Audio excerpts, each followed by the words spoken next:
When President Trump threatened to take an entire civilization off the map this week, a lot of people were pretty terrified about the thought of what that might entail. You know who loved it? The people betting on the ceasefire moments before it happened on prediction markets paid out big. Our Spencer Soyser explains why it was able to happen and why the state says it can't stop people from betting on war.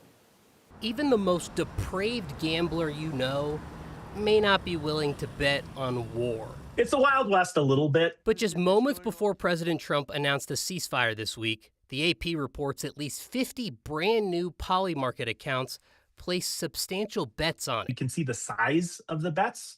We can see the scope of the bets, but we can't see who's making the bets. MSU Denver accounting department professor Robert Persichidi says these prediction markets have different disclosure rules. No, there's no protections against insider trading. The laws about insider trading are very narrowly scoped about somebody who works for that company who has insider information that has not been released by the company yet, making money off of that. Despite allowing you to wager on sports too, prediction sites like Kalshi and Polymarket are not considered sports gambling, which is regulated by states. They're treated as commodities, managed by the federal government's Commodity Futures Trading Commission. It's a commodities contract that I will pay if this happens. The money will be transferred over. Because it's regulated by the feds, it makes it difficult for states like Colorado to step in. The Colorado Department of Revenue, which regulates the state's gambling laws, says it's monitoring national litigation on this subject.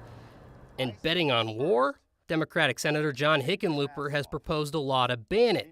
And Democratic Governor Jared Polis's office says the governor wants legislation on this too. The big fear is that the commodities market, that the bet is causing the thing to happen. That because there's so much money on the line, that is pushing us in this direction. And there's not a lot of controls and not a lot of regulations about what is and is not allowed. The governor's office said he was horrified at the thought of people betting on the death of Iran's supreme leader. Massachusetts successfully challenged prediction markets in courts earlier this year with a judge ordering Kalshi to stop sports-style bets without a state license, and that's technically something that the state could control, Kyle.